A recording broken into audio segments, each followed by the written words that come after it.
Hello mga kapatid, magandang gabi po sa inyo. Salamat sa Lord, tayo po ay natuloy sa ating usapang Katolisismo sa gabing ito, 23 sa buwan ng Abril 2025. Salamat sa Lord sa poryo na nakita-kita uli. Alam ko na ito yung panahon ng pagluluksa natin worldwide dahil po sa pagpanaw ng ating Santo Papa Francis. Pagkagayon man ay tinitignan nating yung pag-asa ay nagpapatuloy pa rin. Hindi ho ito kawalan sa mga Katoliko worldwide, yung pagkawala ng ating Santo Papa, pagkos ito yung panahon ng reflection para sa atin. And salamat lang sa Lord sapagkat dahil napaka-organized ng simbahan po natin at inaasikaso na po yan at napapansin naman natin ayon sa balita ng Vatican News na magiging maayos naman ho ang kanilang pag-asikaso sa namayapang Santo Papa. Tayo po yung magsimula, tayo po yung manalangin in the name of the Father, and of the Son, and of the Holy Spirit.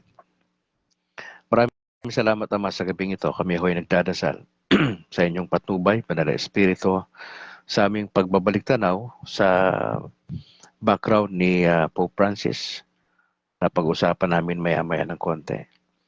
At ganyan din ho, pinagdadasal namin yung aming usapin patungkol po sa pagka-Diyos ni Cristo mamaya, nakasama si Bro Harvey Angke. Dalangin namin ang inyong kabayan, yung patubay sa gabing ito. We would like to thank you dahil bagamat malungkot ang mode ng mga Katoliko ngayon dahil po sa pagpanaw ng aming Santo Papa, hindi ito nangangahulugan na wala ng pag-asa ang simbahan. Hindi po. Salamat sapagkat kayo po ang founder ng simbahang ito at hindi nyo pabayaan na ito po ay maglalaho basta-basta.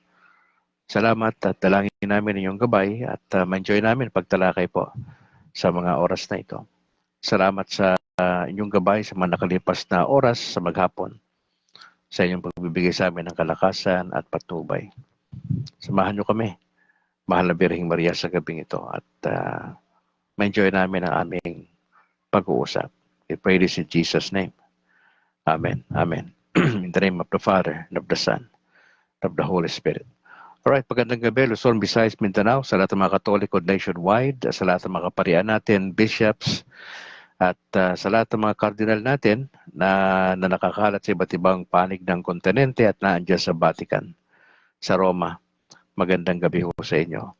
At sa mga listeners natin sa ating broadcast. Bobby Taruk, Louie, maraming salamat. Salamat for joining sa ating broadcast. Dalawa ho yung part natin ngayon. Sa first part natin ay pag-usapan natin ng konti yung background ni Pope Francis, yung kanyang pamilya, yung kanyang academic at yung kanyang pagiging pare at nauwi ito sa eventually sa kanyang pagkakailig sa kanya bilang Santo Papa. Opo. At sa second part natin, si Bro Harvey mamaya sa ganap na 8:30 hanggang 9:00, pag-usapan ho natin yung pagka-Diyos ni Cristo. So, dalawa ho yung pag-uusapan natin. Konting background tukol kay Pope Francis, yung mauna ngayon, at mamaya yung Divinity of Christ, no? Tatalakayin ni Bro Harvey. Ano ba ang papel ng philosophy sa interpretation, sa theology? So, inseparable po yan yung philosophy sa theology. Hindi pwedeng tumayo ang theology apart from philosophy. Ganun din ang philosophy, hindi pwedeng tumayo sa sarili niya yan apart from theology. Alright, ayon po sa nakalap nating information patungkol kay Pope Francis, siya po ay, ang kanyang tunay na pangalan ay George Mario Bergoglio. Isa po siyang non-European Pope in over a millennium at siya po yung kauna-unahang Latin American Pontiff. Pag sinabing Pontiff, isa po ito sa mga bansag sa Santo Papa, Pontiff. Siya po ay naglingkod bilang leader sa pangkalahatang Roman Catholic Church for 12 years. Nagsimula po yan noong 2013 hanggang sa kanyang kamatayan noong April 21, 2025. Ano ba yung kanyang early life ni Pope Francis?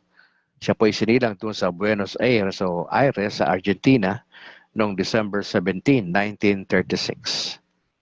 Siya po anak ng mga Italianong immigrants. Siya po ay nag-aral ng filosofiya at theology, ng kalauna ay naging Jesuit. Ang Jesuit po ay kilala sa hindi lang sa theology, kundi sila po yung mga nagtuturo sa mga universidad. Apo, yung mga Jesuit. Siya po ay naordinahan bilang pari noong 1969. At kalaunan, siya po ay naglingkod bilang superior ng Jesuit province doon sa Argentina mula noong 1973 hanggang 1979. Kalaunan, naging auxiliary bishop ng Buenos Aires noong 1992 at naging archbishop noong 1998. At ginawa po siyang cardinal noong 2001. Siya po ay na-elect bilang Santo Papa noong March 13, 2013, mga kapatid, si Pope Francis.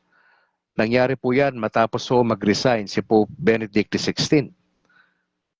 At ang kanyang napiling pangalan ay Francis bilang paggalang kay Saint Francis of Assisi. Yung kanyang papacy ay nakakitaan ng 4 na katangian. Nag-focus po sa may hirap si Pope Francis sa mga marginalized, yung mga hindi masyadong pinapansin ng society at yung mga taong apektado po ng social injustice. Pangalawa, yung kanyang advocacy ay may kinalaman sa climate action at kung paano protektahan ang environment. Pangatlo, meron din ho siyang effort na i-modernize ang simbahan at i-address niya yung mga iskandal. Marami ho kasing mga kaparian ang nasasangkot sa immoralidad. Hindi ho talaga yan maganda sa amin sa mga noon ako'y pastor pa. Hindi namin pinalalampas yan. Basta immorality na ang pwede mangyari sa pastor, pwede siyang matanggal sa denomination. Tanggal po talaga. Kaya magsasuffer ang hindi lang yung pastor mismo, kundi yung kanyang sariling pamilya. Okay, may mga denomination naman, salamat sa Panginoon dahil merong mercy. Kapag yung pastor nagkakaproblema, parang nire-rehab yan sila sa isang lugar, hinahouse sila sa isang medyo malayo sa Kabiasnan, nire-rehab sila doon ng ilang taon, tinuturuan, pinoporma uli yung kanilang karakter sa tulong po ng mga seasoned pastors. Kasama yung kanyang pamilya, pinapakain sila ron, etc. May ganyang grupo, may ganyang denomination na evangelical. Hindi nila sinipa, kundi inaalagaan po. Pasensya na ho kayo, medyo kumakapit sa lalamunan ko yung Ito yung problema. Dali po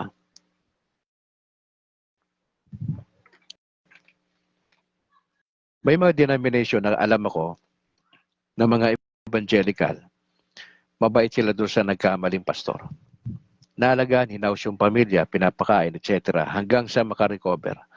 Pag nakarecover ho yun, probably 3 taon, after 3 years, depende sa bilis ng recovery ng kapatid, ay unti-unti pong binibigyan ng chance makabalik sa ministeryo, makapagpasimula ng gawain. And I believe yun naman ang tama kaysa yung paalisin kaagad o sibakin sa pwesto ang pastor o ang pare. Sa panahon ni Pope Francis, inaddress niya yung mga iskandal na nangyayari. Na ba't nangyayari ito?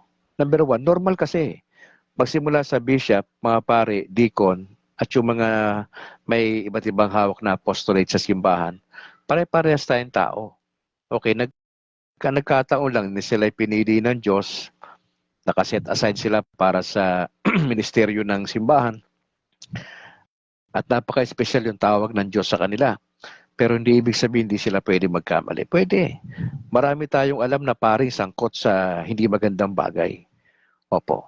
At inaddress po yan ni Pope Francis. Marami na nagkakaroon ng issue, mga kapatid. Hindi lang pera, babae, sa mga bata, no? At marami pa na pwede masangkot ang pare. Sa konteksto natin mga Katoliko. Kaya nga, with just respect, kung may nalalaman tayong issue sa pare, nire-respeto natin yung pagsasalita niya. Kasi ang Panginoon ang gumagalaw sa kanya eh. Pero hindi naman siya nakawala doon sa Panginoon Diyos. Kung gaano siya katotoo, kung siya ay nagpapanggap, hindi na natin ano yun eh. Ngayon, pagka namatay ang sino mang manggagawa ng Panginoon Diyos, humaharap yan antimano sa Panginoon eh. At hindi na rin ho natin alam kung ano hatol ng Diyos yan. Pero sa lupa, ginagawan ho ng paraan yan. Ibig sabihin, hindi po totoo yung kumakalat na chismis na sa Katoliko, pinababayaan lang yung mga pari na nagkakaproblema. Yung mga lantara na ikakahiya na ng pangalan ng Panginoon Diyos, ikadudungis na ng simbahang Katoliko sa kabuuan. Hindi ho totoo na pinalalagpas ho yan. Hindi ho. Talagang inaasikaso po yan. Lalo na sa panahon ni Pope Francis, binigyan pansin niya ho yan. Hindi lang yung mga pagbabago sa simbahan, kundi in-address niya yung mga iskandal. Mapansin din ho natin, ayon po sa balitang nakalap natin, na ito si Pope Francis ay marami po siyang mga international travels at mga engagements. Katulad ng mga historic visit niya doon sa Arabian Peninsula. Opo. Now, ano po yung legacy na iniwan ni Pope Francis sa Katoliko? Tatlo po yung kanyang legacy. Una, si Pope Francis ay maalala mo siya, una sa kanyang humility. Ayon po sa nababasa kong article, simple lang po ito eh. Hindi, yung naka-assign sa kanyang tutulugan niya, hindi nga siya doon natutulog eh. Oo. Hindi ito katulad yung mga naunang mga Santo Papa natin na talagang ika nga eh nabuhay ng maayos. Pero si Pope Francis hindi ho eh. May humility ho ito eh. Pangalawa, may compassion. Pangatlo, yung kanyang willingness na makipag-engage sa dialogue sa iba't ibang klaseng pananampalataya. Ang tawag namin dyan, interfaith. Maski na ano simbahan mo, mapasa Muslim ka, etc. Maski na ano, di ba nagkaroon nga siya ng medyo pinag-usapan na nag-trending na statement na sabi niya doon eh, parang all religion o all paths na papunta sa Diyos. Di ba? May binanggit na gano'n, nakalimutan ka lang eksaktong ano eh. Ayun, pinag-usapan po yun. Na ang idea lang naman doon, interfaith eh. Isa sa mga pagkaintindi ko doon eh. Hindi ho sinasabi ni Pope Francis na lahat ng religion papunta sa Diyos yun. Hindi ho. May context ho kasi yun eh. Kasi yung inatinan niyang event no, sa pagkakaunawa ko, it composed ng different na pananampalataya. Of course, siya yung Santo Papa na bukas para sa lahat eh. Pag sinabi nga nating Catholic, all-inclusive ito, all-embracing eh. Ibig sabihin, wala tayong pinapaboran na religion, kung ano pa man yan. All-embracing. Pag Katoliko ka, all-embracing, wala tayong, kayo, papunta kayo sa impyerno ha, itong mga grupo na ito, kayo papunta kayo sa ganito, kayo wala tayong label eh. Hindi tayo ganun eh. Kami lang naman ho ang nagle-label ng mga protestante. Kami lang ho yan. Ang tingin namin sa mga Katoliko, papuntang impyerno talaga eh. Yun yung aming utak eh. Yung aking utak dati, nung ako'y pastor pa. Pero mga kapatid, eto si Pope Francis, kilala ho ito. Hindi lang sa kanyang humility, compassion, kundi yung kanyang willingness na mag-engage doon sa dialogue. That's why si Bro Calix, hindi ako sa debate. Mahirap may kalaban eh. Mahirap, totoo lang. At saka hindi naman tayo inuutusan ng Panginoon na makapagdebate tayo. Kay Pablo, nakita natin yon. Pero may dahilan bakit siya nakipagdebate. Di ba? Tayo, more on dialogue. Mga kapatid, hindi debate ang sagot. Dialogue. Usap tayo, kape-kape tayo. Now, pangalawa, hindi lang siya maaalala si Pope Francis sa kanyang humility, compassion, at sa kanyang willingness to engage in a dialogue with people of all faiths and backgrounds. Kundi pangalawa, siya po ay simbolo ng pag-asa at pagkakaisa. Si Pope Francis. Medyo huli ko na nung nasubaybayan itong si Pope Francis at siyempre, tayo ay kababalik lang natin officially sa Katoliko last year. So ilang magkakalahating taon pa lang po si Brad Calix na nakabalik sa simbahang Katoliko. Opo.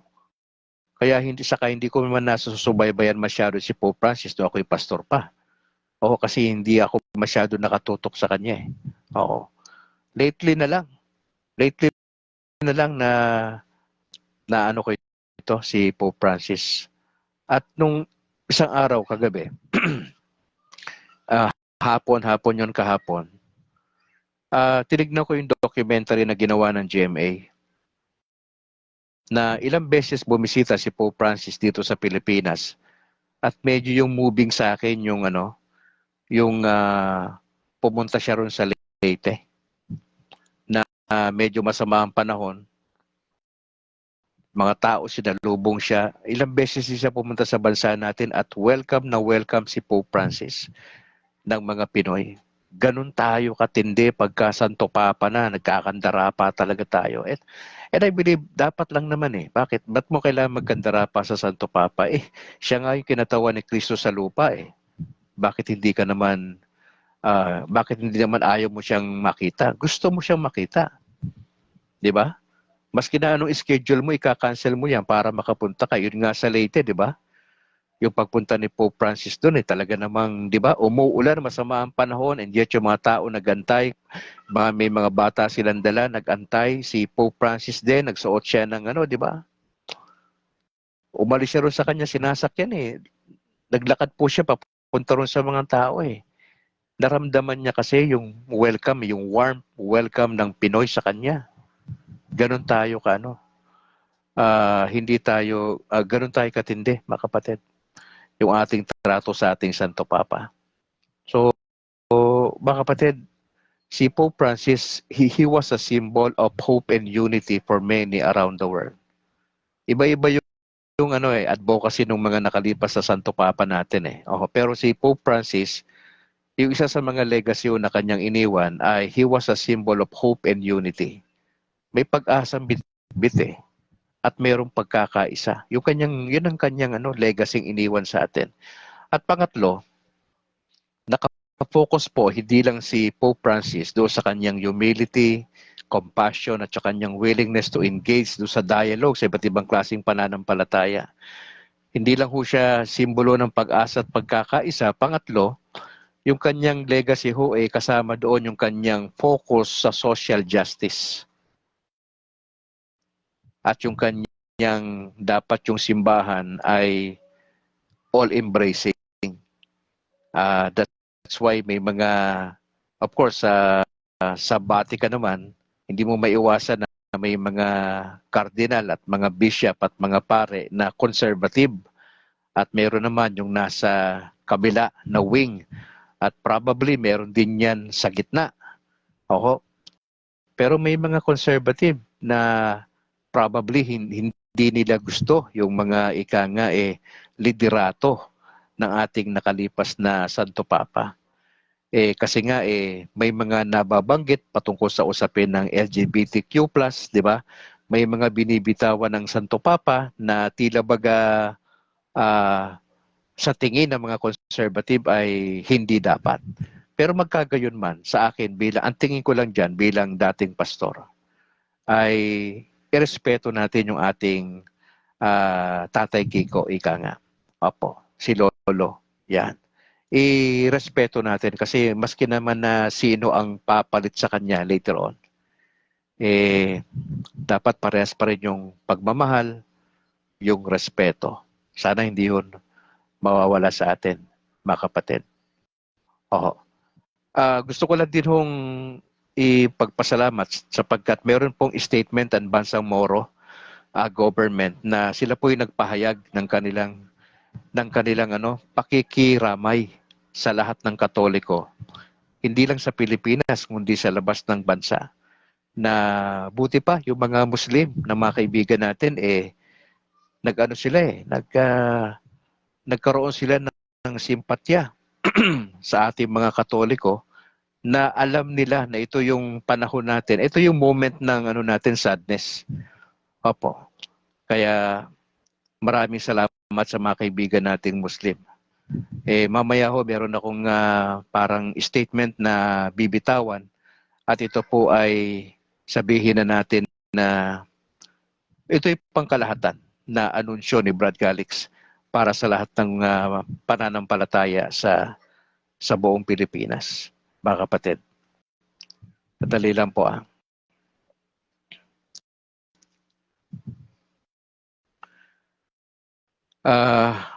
Salamat lang sa Panginoon dahil napakabuti ng Panginoon Diyos sa atin. At ito nga, medyo nalulungkot lang tayo, pero ginagawa naman ho ng paraan ng ating mga kardinal, lalo na yung tagapangasiwa ngayon, yung kaayusan ng lahat. Ipagdasalan po natin na maging maayos po ang lahat. Opo. So yun po, going back doon sa kay Pope Francis, yun po yung pwede maalala natin sa kanya. Yung legacy po na yon. Alam mo, importante yan. Lahat naman ng Santo Papa may legacy iniwan . Hindi nga lang magkakaparehas. Opo. Again, ang legacy na iniwan ni Pope Francis sa atin na pwede nating maalaala siya, yung kanyang humility, compassion, at yung kanyang willingness to engage sa isang dialogue sa anumang klaseng pananampalataya. Siya rin po ay simbolo ng pag-asa at kapayapaan sa buong mundo. At yung kanyang focus doon sa social justice at more inclusive approach doon sa simbahan. Opo. Medyo naiyak nga ako noon nung naano ko yung documentary na ginawa ng GMA. Hindi ko kaagad na nag-gets yung kamatayan nung ibinalita yon. Nung nalaman naming namatay, nandun kami sa DYAF noon sa Bacolod, sa station natin, malapit sa katedral. Binanggit lang ni Apple na may bad news. Sabi ko, anong bad news? Yung binanggit niya katungkol kay Pope Francis. Hindi kagad nag-sink in sa akin . Siguro dahil bago lang din akong balik sa Katoliko. Hindi kagad nag-sink in. Oo. Yung nung mabalitaan kong namatay ang Santo Papa. Alam natin kasi may sakit di ba? Nasa recovery. Alam natin hindi nga marunong magpahinga si Pope Francis di ba? Sinabihan na siguro ng doktor, relax lang, kalma-kalma lang, Pope, pero wala Hindi sanay yung yung Santo Papa natin sa pahiga-higa lang pa-relax-relax, hindi sanay nag-sink in lang sa akin noon kahapon. Huli na nung nag-sink in sa akin nung pinapanood ko yung documentary, talagang iyak ako ng iyak Kasama ko yung misis ko na may sakit. Sabi ko, ibang klase. Ibang klase to Santo Papa na to. Sabi ko. At habang nakikita ko yung documentary, umiiyak ako, nagpapasalamat ako sa Diyos. Konting panahon lang na subaybayan ko yung buhay ni Pope Francis. Lately na lang talaga O sabi ko, salamat. Hindi perfect yung Santo Papa natin. Marami rin kino-question sa kanya, sa mga nabibitawan niya, pero para sa akin, erase lahat yun The moment na namatay siya, mas tinutukan ko yung nakita ko na bagamat huli na yung nakita ko at naobserbahan, doon ako nag-dwell. At sabay pasalamat sa Diyos na salamat. Sabi ko, Lord, salamat kay Pope Francis na nag-iwan ng ilang bagay na pwede kong kopyahin. Yun nga yung humility, compassion sa kanyang dialogue niya. Opo. Maraming simbahan po ngayon nagkakaroon ng iba't ibang misa, in particular para sa ating Santo Papa Francis. Opo, ipinapakita yung kalungkutan. Nasa pangatlong pangatlong gabi na ho ng pagluluksa natin. Siyam na araw po ito At pagkatapos niyan ay susundan po yan ng conclave na. Opo, yung actually pinatawag na yung mga cardinal sa Roma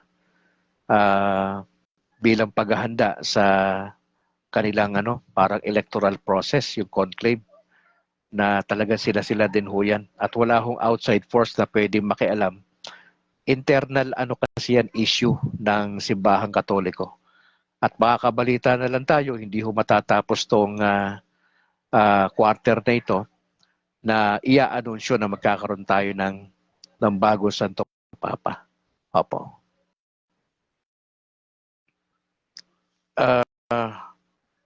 Let me check mga kapatid, no? Si Bro Harvey, parang may binabanggit si Bro Harvey. Sandali po kape-kape ho muna kayo mga kapatid. Opo. Ah, okay. Medyo hindi raw, teka, oo. Medyo hindi raw maganda pakiramdam ni Bro Harvey, pero tuloy naman daw. Bigla naman akong kinabahan sa'yo. oh, sige, hopefully yung wifi natin bro, wala tayong problema.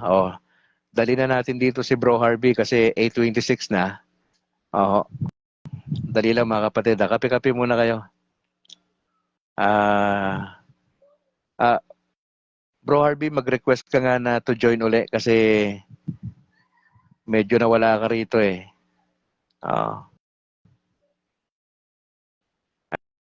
Eto.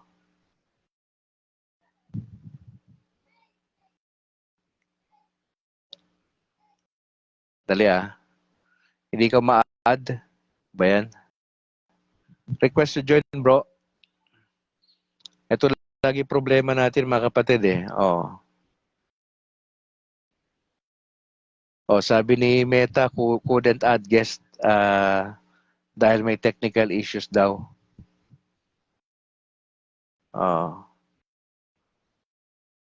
I-try mga Bro Harvey na mag-connect please. Alam mo, maganda itong pag-uusapan natin. At least nagkaroon tayo ng background ulit kay Pope Francis. At tayo ay nasa mode ng morning, pagluluksa. Magandang gabi, Sister Apple. Salamat for joining. Kay Joseph Anyabiesa. Kay Aika Ekat. At sa iba pa natin mga kasamahan. Try natin si Bro Harvey. Bro, try to join please. Nawala ka na kagad dun sa ano natin. Okay. Try natin si Bro Harvey. Maganda ho yung pag-uusapan natin mga kapatid. Pag-pray nyo po yung aking lalamunan. No? Ito yung problema ko lagi. Hindi ako nawawala ng ano.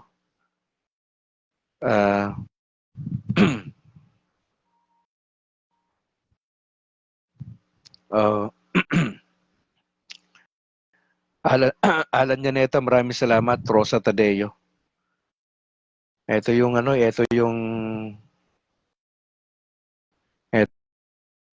ko.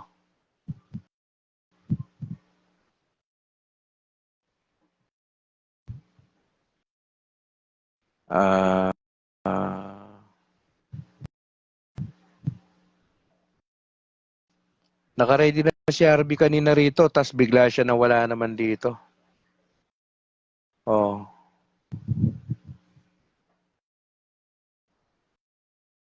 Bro, try mo bro. May galabay na ano eh. Daw, kulay blue.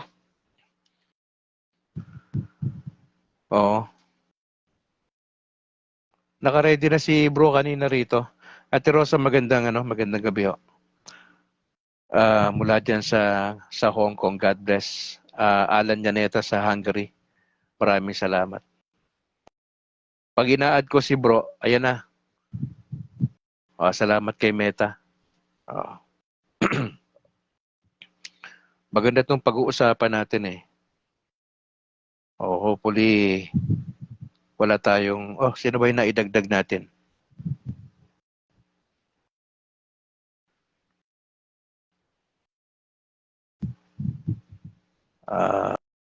Harvey.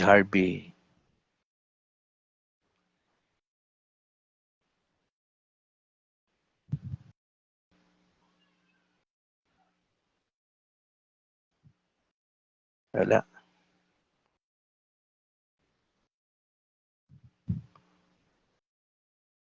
Hindi ka ma-add, bro. Sabi ni Meta, hindi ma-add si Bro Harvey. Ito yung ating challenge lagi mga kapatid. Unlike kapag naka-zoom tayo, naka-ready na kagad, wala tayong problema, standby lang. Naka-ready na kanina siya, si Harvey, pero nawala na siya rito. Nawala na po siya. Pag pinipilit ko siyang i-add, sabi ni Meta, hindi siya ma-add dahil sa technical issues. Naloko na. Oo. Try mo Bro Harvey, yung ibang paraan natin na makapasok ka.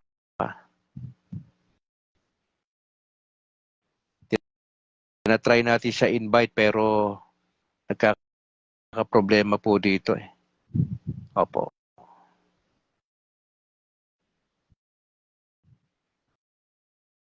Kakaproblema. Opo.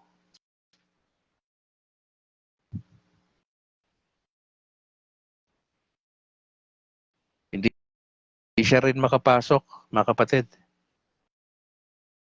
Maganda pa naman na yung pag-uusapan natin, divinity ni Christ. Kasi itong si Harvey, dating seminarista po ito eh.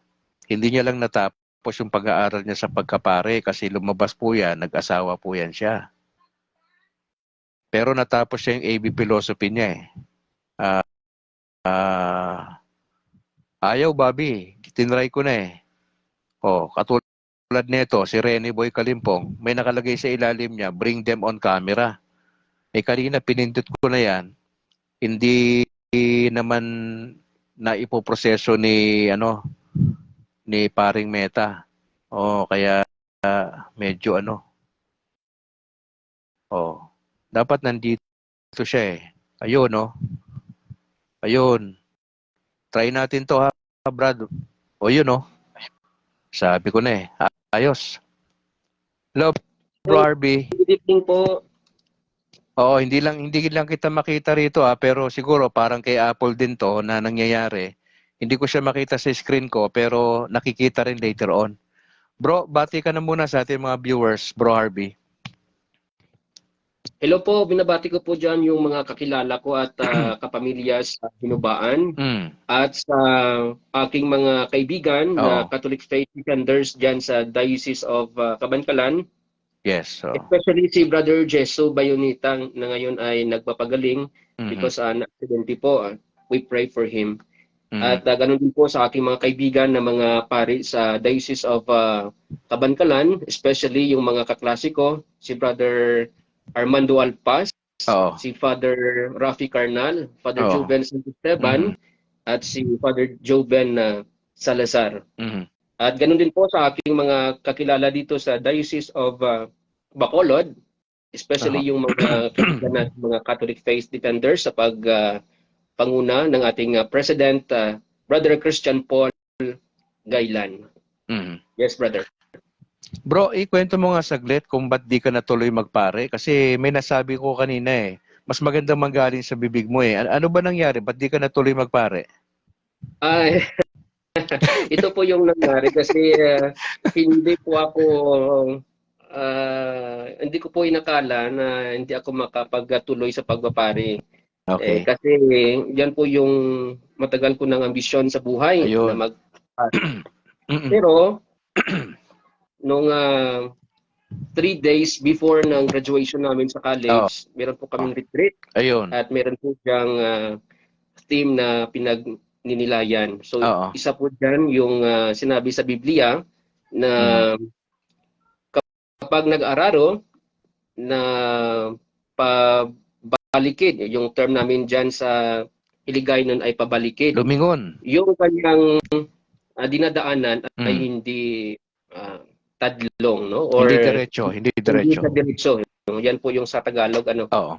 So diyan po ako nakapagnilay na hindi pala talaga ako ready na matuloy sa aking pag-aaral sa formation sa theology. Kaya nga nag-stop ako. At kalaunan, imbis na pumasok uli, mayroong mga pangyayari na hindi inaasahan. At ang ending po, ako po ay nakapag-asawa. So, Ayun. dito ko na lang po ibinuhos yung aking buhay sa pagsiservisyo sa simbahan dito po sa ministry ng Catholic Faith Defenders. Yes. Alright. Mga kapatid, si Bro Harvey ang aming Vice President sa External Affairs, kung di ako nagkakamali. Yes po. At siya, at siya rin po yung nangangasiwa sa aming sa Catholic merchandise. Nagpapasalamat tayo, medyo matagal-tagal na hindi natin siya nakasama. Pero ngayon ho, sa kanyang availability, nagpapasalamat tayo. At siya po ay isa sa mga talagang tumatayo na ipinaglalaban ang turo ng Simbahang Katolika dito po sa Diocese ng Bacolod. So let's welcome ulit si Bro Harvey para ibigay sa atin yung usapin ng Divinity of Christ. Ano ang kinalaman ng philosophy? Kasi AB philosophy tinapos nito ni Bro at sa theology. May kinalaman ba ito? At babanggitin niya ni Bro Harvey sa kanyang pagpapaliwanag. Bro Harvey, ito na yung panahon mo. Actually, Brother Al, at sa ating mga tagapakinig, yan po ang reason bakit po ang ating mga kaparian ay nag-aaral ng dalawang kurso, yung philosophy at saka yung theology. Dahil po, ang philosophy is the handmaid of theology. Okay. Kasi ang ating mga doktrina sa Santa Iglesia Katolika is philosophical by nature. So maintindihan natin yung kabuuan ng doktrina ng Santa Iglesia Katolika in the light of philosophy, especially metaphysics. At sa usaping deity of Christ, kasi ang mga Katoliko, ang main doctrine is the divinity of Christ. We know that, Brother Alan. Okay. Pero sa pagpaliwanag kung bakit Diyos ang ating Panginoong Jesucristo at bakit siya namatay sa cross, yan po ay on the parlance of philosophy, especially metaphysics. Kasi pag tayo po ay nagpapaliwanag ng doktrina, it is in the light of two principles in philosophy, the principle of permanence and the principle of accidents. Pag sinabi po nating permanence, ay yan po ang katotohanan na hindi nag-change. Ano ba yan sa Tagalog, Brother Al? Nagbabago. Nagbabago. From the very beginning ng ating simbahan, ang katuruan ay hindi nagbabago. So that's the principle of permanence. At ito pong principle of accidents, yan po ay nagbabago. For example, in the liturgy, in the Mass, yung misa talaga is we receive the body and blood of our Lord Jesus Christ.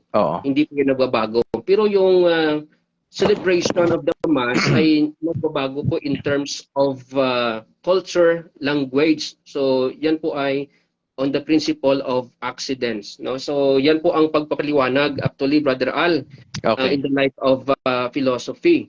Now, on the context of the deity of Christ, pati na yung kanyang kamatayan, may explain po natin bakit po ang Santa Iglesia Katolika ay nagtuturo na God died on the cross literal. Namatay talaga yung ating Diyos, ang ating Panginoong Jesucristo pag ginagamitan natin ng philosophy. So that is why sa mga Katoliko na nahati-hati actually, even na in the Catholic Faith Defenders, iba-iba yung pananaw patungkol sa kamatayan ng ating Panginoong Jesucristo. Sa iba, figurative only, but the magisterium of the Church is clearly teaching us that Christ died on the cross literal. So may explain po natin yan in the principle of permanence and accidents. By the way, if kayo po ay may background ng philosophy, may intindihan nyo po. Yan po muna, Brother Al. Kasi pag pinag-usapan po natin yung philosophy, medyo malalim po yan. Bro, ayon dito sa isang article, binanggit yung may definition yung philosophy na ang sabi rito ay ito pala ay systematic study of fundamental questions about existence, knowledge, reason, value, and language.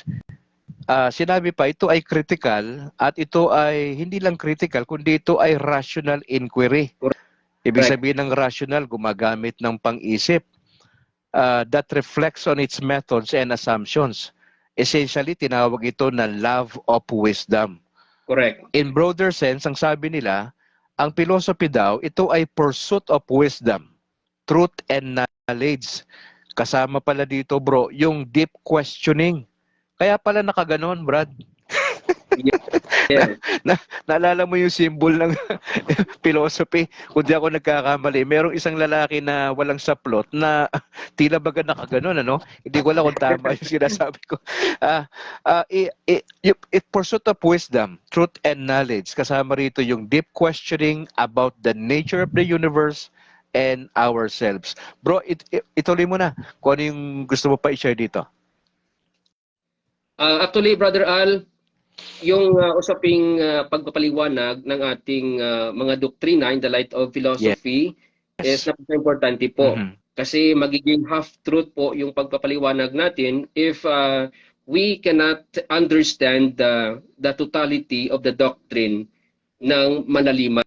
Kaya nga tayo Mhm. po ay hindi Bible alone eh. Kasi Okay. tayo po ay umiintindi ng ating pagtuturo in the Bible Mhm. via implied understanding. So lahat ng katotohanan ay hindi naman talaga litra por litra.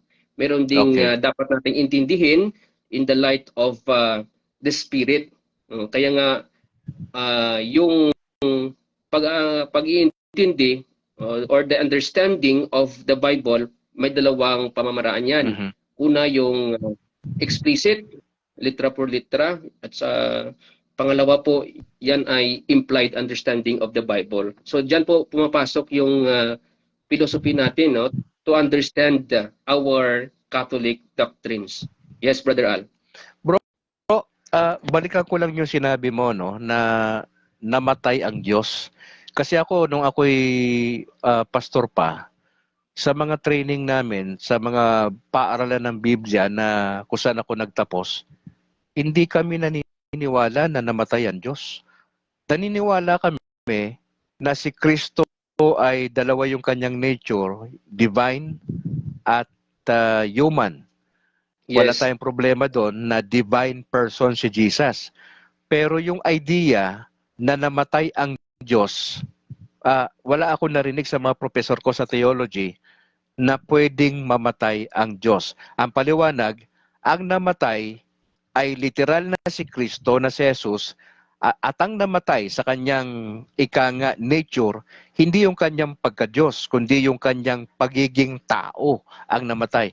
Paano paliwanag niyan gamit ang filosofiya sa konteksto ng mga Katoliko? Actually, Brother Al, pag ating pakinggan yung simbahan sa kanyang pagtuturo Mhm. na the principle of metaphysics, no, dyan in the mystery of incarnation, Okay. malalaman talaga natin na yung ating Panginoong Hesukristo ay may dalawang natura, Mhm.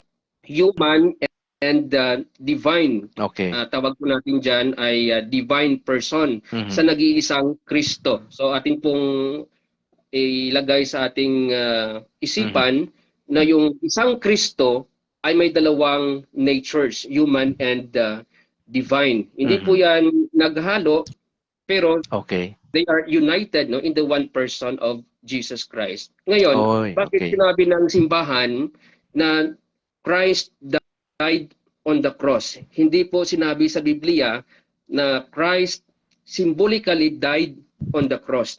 Hindi po yan yung tuno ng Bible kasi napakaliteral po ng sense ng Bible sa pagsabi that our Lord Jesus Christ died on the cross. Bakit po? May paliwanag dyan yung theology in the light of philosophy. Tandaan natin na Jesus Christ is a divine person. Pag sinabi natin divine, saan ba natin ma-ascribe yan? Di ba sa Diyos lamang? Christ is a divine person, Diyos siya. Pero may mga bagay siya na nagagawa outside of His divinity. Nauhaw siya, nagalit din siya, Okay. at napuyat, He suffered, at iba pang mga nagagawa ng tao, na-experience ng tao, na-experience din po ng ating Panginoong Hesukristo dahil po siya ay isang tao. So may mga kaibigan tayo na nag-i-emphasize na yung ating Panginoong si Kristo ay tao lamang. Pero tayo sa Katoliko ay ang emphasis po natin, yes, tao si Kristo pero may divinity sa kanya. So that's why human and divine, 100% human and 100% divine po yung ating Panginoong Hesus Kristo. So yan po ang kanyang humanity. But in His divinity, si Kristo po ay gumawa ng mga miracles. Siya po ay nakalakad sa tubig, ng gamot ng may sakit, Okay. at iba pang mga ano ba yung tawag dyan sa Tagalog, Brother Al? Yung exceptional ba, no? Na mga gawain na hindi magagawa ng tao. Okay. So, yan po ay nagpapatunay na Diyos ang ating Panginoong Hesukristo. So, now, bakit po nasabing ang Diyos na si Kristo ay namatay? Kasi in the common understanding, Brother Al, hindi pwedeng mamatay ang Diyos eh. Kasi God is eternal. Pero dito po, pag ating intindihin, the divine person or Jesus Christ did miracle. And it is the same divine person, Jesus Christ, who suffered and died on the cross. So, i-emphasize natin uli, Brother Al, it is Christ who did miracles, but it is the same Christ, the divine person of the Trinity, who experienced suffering and death on the cross. Kaya nga, nai-ascribe natin na it is really God who died on the cross. May lingwahe po dyan ang theology. Kung ating pag-aralan yung theology, may lingwahe po siya na ginagamit to really explain bakit po ganon. Okay. Yes, Brother Al, baka may dagdag ka. Bro, siguro dahil hindi lang nasanay, kasi ako nung ako'y pastor pa, walang masyadong subject about philosophy. Yes. It's more on more on theology at yung mga branches pa ng theology. At ang parang naging focus namin ay i-master yung laman ng Biblia bilang protestante at i-master yung pinaka doktrina na kung saan pangkalahatan tinatanggap, like yung Trinity, Yes. yung virgin birth. Ito yung mga fundamental beliefs ng mga denominations na Trinitarian. Pero kakaunti lang yung mga nag-aral ng philosophy dahil may mga school of thought na hindi nila sinasama yan. Even psychology, dahil may paniniwala nga sila na dapat nagfo-focus lang ang mga estudyante ng salita ng Diyos sa theology, sa mas makakatulong. Nag-focus kami more on interpretation. Yun ang aming parang forte sa pinanggalingan ko na theological schools Pero sa usapin ng philosophy, papaano mo ito ilalahok o isasama sa pag-aaral ng salita ng Diyos, medyo ilang porsyento lang yung ika nga natutuwa sa ganyan. Basically, yung mga medyo matataas na nasa master level, nasa doctorate, medyo may konti sila dyan sa philosophy, pero hindi masyadong nakatutok. Bro, gaano kahalaga itong filosofiya na ito sa paraan ng pag-i-interpret ng salita ng Diyos sa perspective nating mga Katoliko?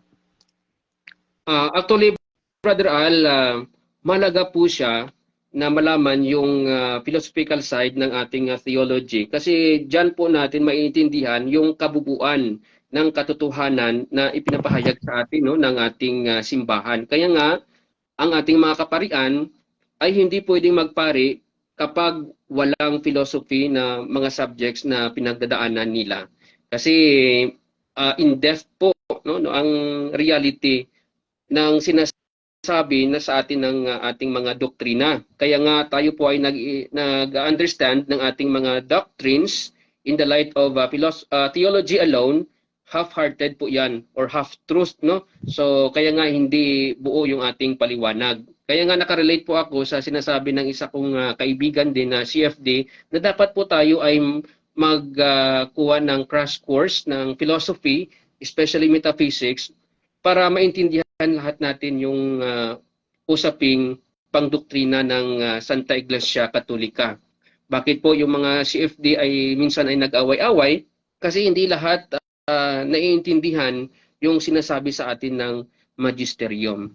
Kasi walang background ng philosophy. So napaka-importante po sa atin actually ng philosophy kapag tayo po ay CFD, Brother Al. Bro, ano ang rasyonale na bakit inuuna ng gustong magpare na tutukan ng philosophy ng 5 taon kaysa mauna ang theology? Parang nauna sa inyo ang philosophy. 'Di ba? Nag-graduate ka ng AB Philosophy sa paaralan ng pagpapare. Bakit ano ang rasyonale? Bakit nauna ang philosophy bago theology? Kasi the language of theology is philosophy. So paano maintindihan yung pag-explain ng Trinity, yung person at saka yung nature, yung essence at saka yung Godhead. Hindi mo yan maintindihan in a common language. Yan po maintindihan no, in the light of the explanation of metaphysics or philosophy. Mm-hmm. So kaya nga na-emphasize po natin dito ang kahalagahan ng philosophy, Brother Al.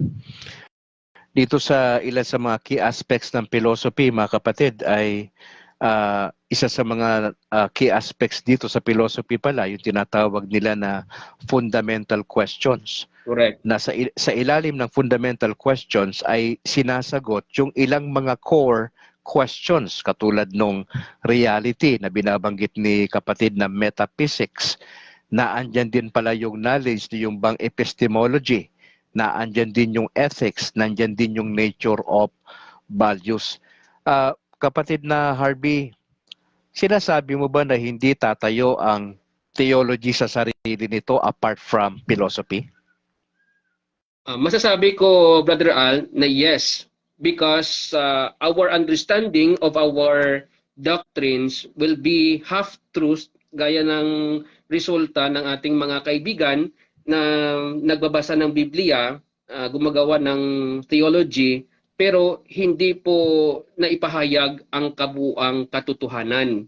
Again, I would like to emphasize na yung philosophy is napaka-importante siya sa theology because ang lingwahe na ginagamit ng ating magisterium to explain our theology is philosophy. So, kaya nga importante once again yung philosophy, Brother Al. Sa madaling salita, kapatid na Harvey, sa mga gustong maging katekista, sa mga gustong magkaroon ng small group, mapa sa campus yan o doon sa kanilang pinagtatrabahuhan o di kaya sa mga kaibigan, necessary na magkaroon ng at least basic or yung mga fundamental stuff regarding philosophy in order na maipaliwanag ang usapin ng theology. Ganun ba, kapatid na Harvey? Yes, so just like no on the doctrine of the deity of Christ, paano mo maipaliwanag sa nagtatanong regarding sa kanilang objections na hindi daw Diyos ang ating Panginoong Jesucristo dahil siya po ay tumawag sa Diyos noong siya ay namatay sa cross, noong siya ay naipako sa cross. So, meron bang Diyos na na humingi ng tulong sa Diyos? So, ganyan yung kanilang mga objections. So, pag hindi mo yan naintindihan, so mahirapan ka magsagot no sa kanilang mga objections. Alam niyo naman po siguro yung ibig kong sabihin kung sinong grupo ng relihiyon yan na nagsasabi na hindi Diyos ang ating Panginoong Hesukristo. So kaya nga we can understand the deity or sa pagiging Diyos ng ating Panginoong Hesukristo pati na ang kanyang kamatayan ay in the light of philosophy. Kanina nasabi ko po yung principle of permanence at saka yung principle of accidents. Diyan po natin malalaman kung bakit ang ating Panginoong Hesukristo ay talagang namatay sa cross. Hindi lang yung divinity niya o ang namatay. But per se, no, we can understand, hindi talaga namamatay yung ang divinity, no? Ang pagka-Diyos. Ang pagka-Diyos, hindi yan namamatay. But we understand ano yung namatay or sino yung namatay, Brother Al? That's the right question. Sino yung namatay? It is the Lord Jesus Christ, the person. So, yan po ang namamatay kasi. So Okay. pag hindi natin yan naintindihan, no, yung ganung mga terms na ginagamit, so mahirapan tayo sa pagsabi at sa pagdepensa, no, sa ating mga doktrina kapag tayo po ay nalalayo, no, sa mga philosophical terms na ginagamit ng theology. Yan, Okay. Brother Al.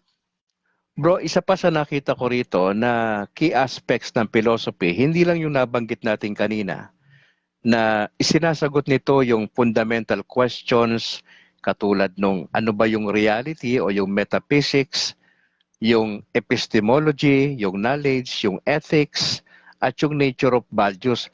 Bro, sa philosophy pala, ang isa rin sa mga tinututukang aspeto ng philosophy ay tinuturuan tayo nito yung tinatawag nila na critical thinking.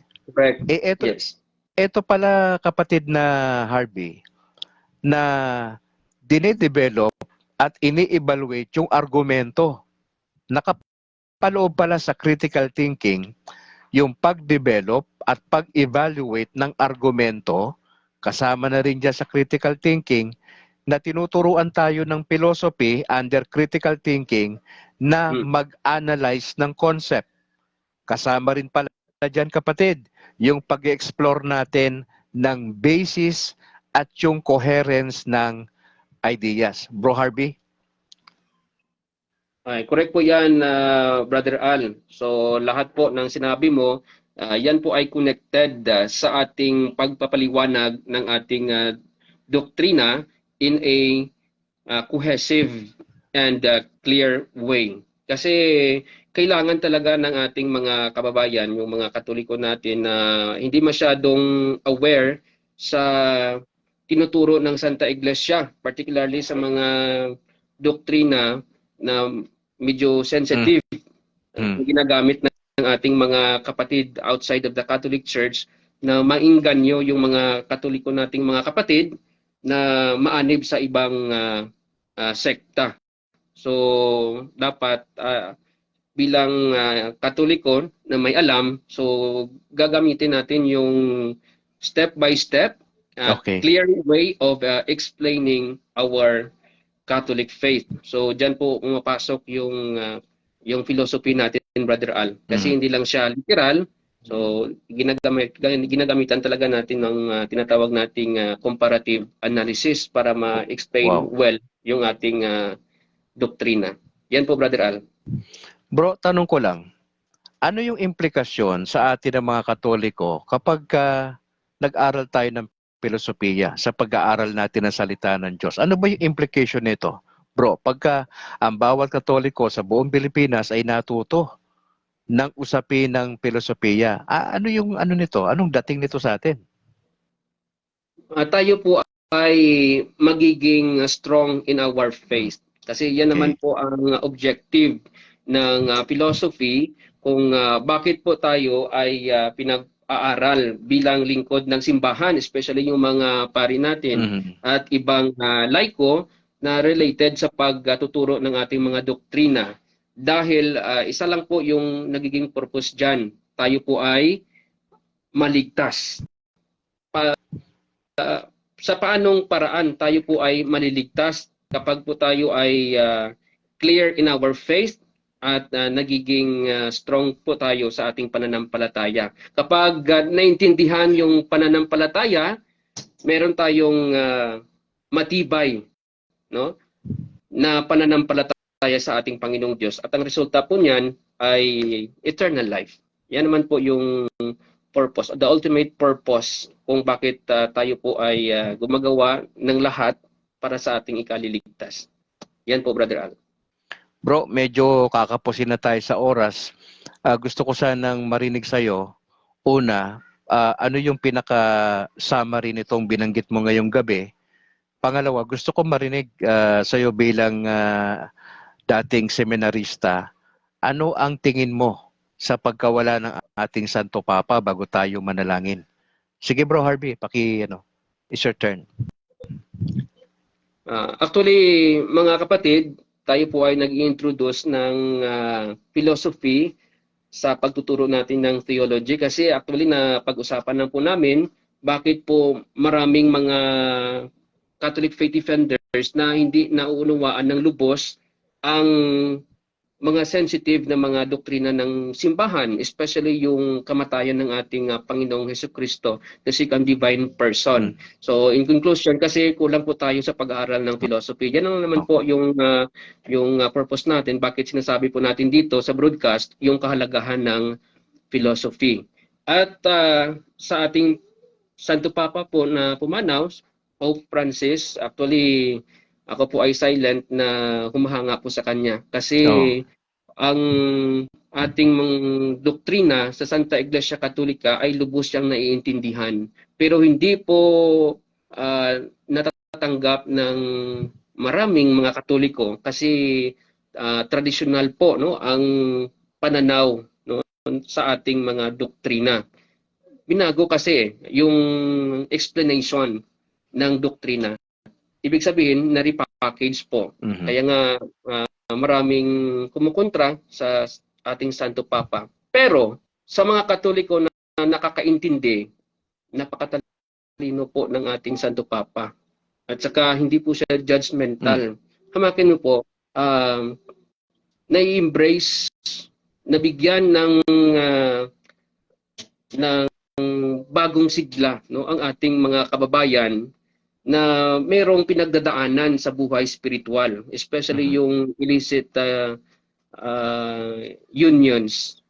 Alam po natin na sa explanation ng Santo Papa, sa recent niya na encyclical, na hindi naman po inaalaw ng simbahan yung pagpapakasal ng same-sex. Ano po yung purpose ng blessing? Yan po ay para sa individual. Lahat po tayo ay worthy of a blessing.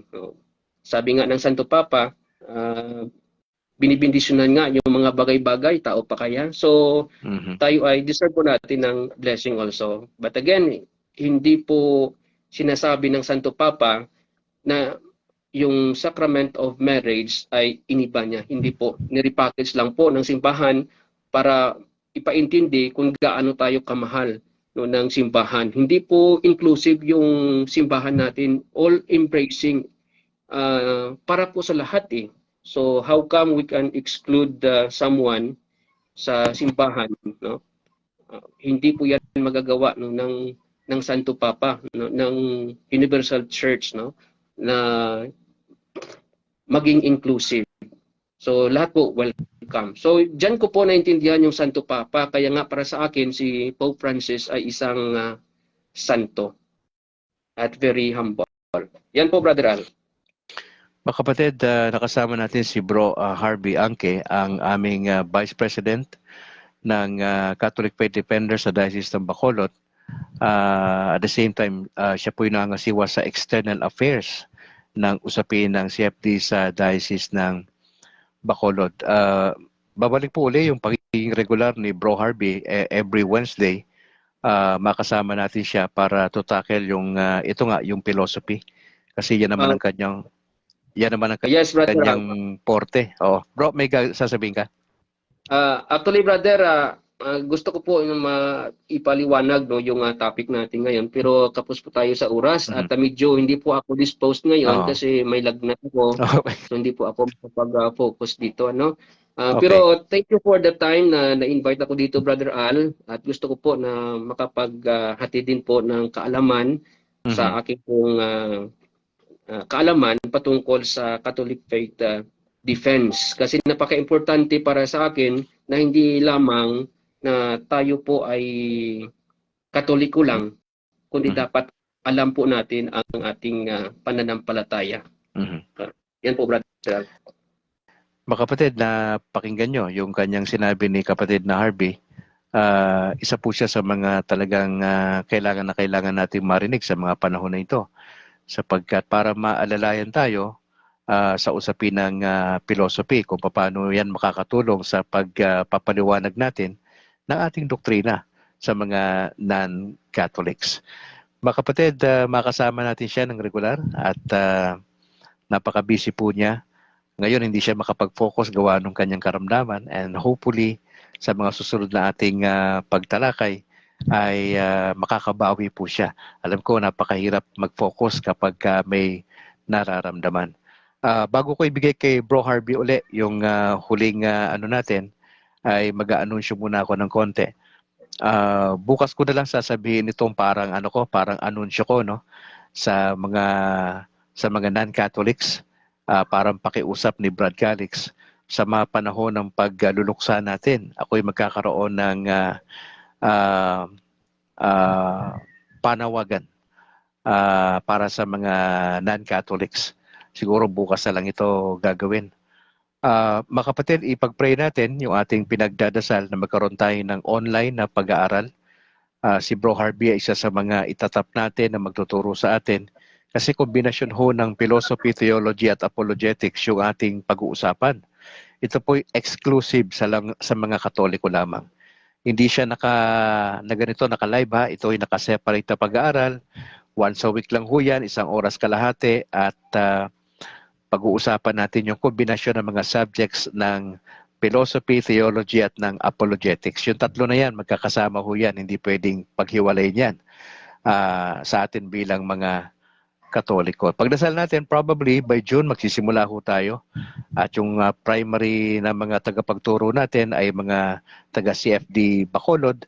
At ako po ay nakipag-ugnayan doon sa ilang mga CFD sa ibang sa Maynila upang makatulong natin sa pagtuturo. Just in case na yung ating mga kasamahan sa CFD Bacolod ay hindi ubra yung kanilang mga panahon. Bro Harvey, may mga announcement ka ba sa ating sa mga kapatid natin? Let's go ahead. Dito po sa Diocese of Bacolod, tayo po ay palaging nag-i-invite sa mga gustong mag-join sa Ministry of the Catholic Faith Defenders ng Diocese of Bacolod. Tayo po ay welcome at mag-inquire lamang po sa ating page para may assist po kayo, no, kung anong proseso na gagawin upang tayo po ay makapag-join sa ating mga CFDs. Yan po, Brother Al.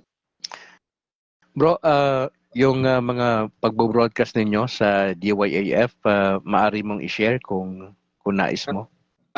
Yes po, no, mga kapatid, mayroon po tayong radio and live streaming ministry. Yun. In relation to Catholic Faith Defenders sa kanyang ministry. Tayo po ay andyan sa DYAF. Dalawa po yung programa natin. Una, yung Historia Sagrada. Yan po ay Saturday, 8 a.m. hanggang 9 a.m. At meron din pong isa, ang Liwan na Dalan. Bali, Sunday po yan, no? 1 p.m. to 2 p.m. So kayo po ay inanyayahan na makinig po, no, sa mga naituturo natin dyan ng Catholic Faith Defenders, lalong-lalo na po, no, sa mga doktrina at mahalagang aral ng Santa Iglesia Katolika pertaining to morals. At ganoon din po sa DYRL, meron po tayong anchor dyan, si Brother JV Akma, at ikaw din po, Brother Al, every Sunday, that is 6 a.m. to 7. Ganun po yan yung schedule, 6 a.m. to 7 a.m. Yes, Brother yes. Al? Okay Yes, po. yes. Alright, So, nagpapasalamat tayo kay Bro Harvey sa kanyang panahon. Medyo may sakit po siya, pero gumawa siya ng paraan para makasama po natin. Bro Harvey, maraming salamat for joining sa ating broadcast. God bless kapatid, at maraming salamat for joining sa ating broadcast. Baka may gusto ka pang huling salita sa mga viewers natin. hello po. Actually, yung presence ko po dito is an act of love. Actually, busy po ako. Maraming ginagawa at mayroong sakit. Pero with the invitation of Brad Al, ako po ay nagpapasalamat in this opportunity na makapag-turo no, ng ating dapat malaman sa ating pananampalatayang Katoliko.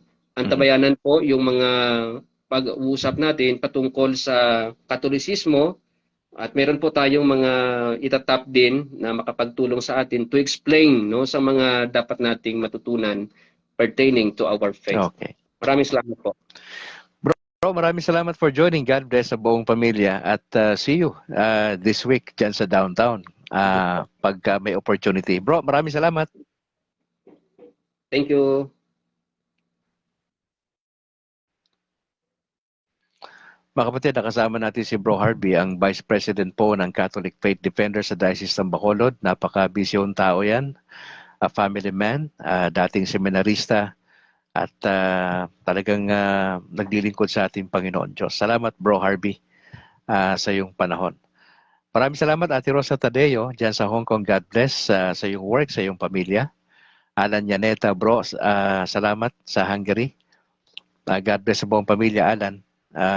Germaline Honasan Balahadya dyan sa Santa Rosa, Laguna. Salamat po. God bless sa buong pamilya. Joseph Anyo Biasa, maraming salamat bro. God bless. Kay Rene Boy Kalimpong, salamat Brad.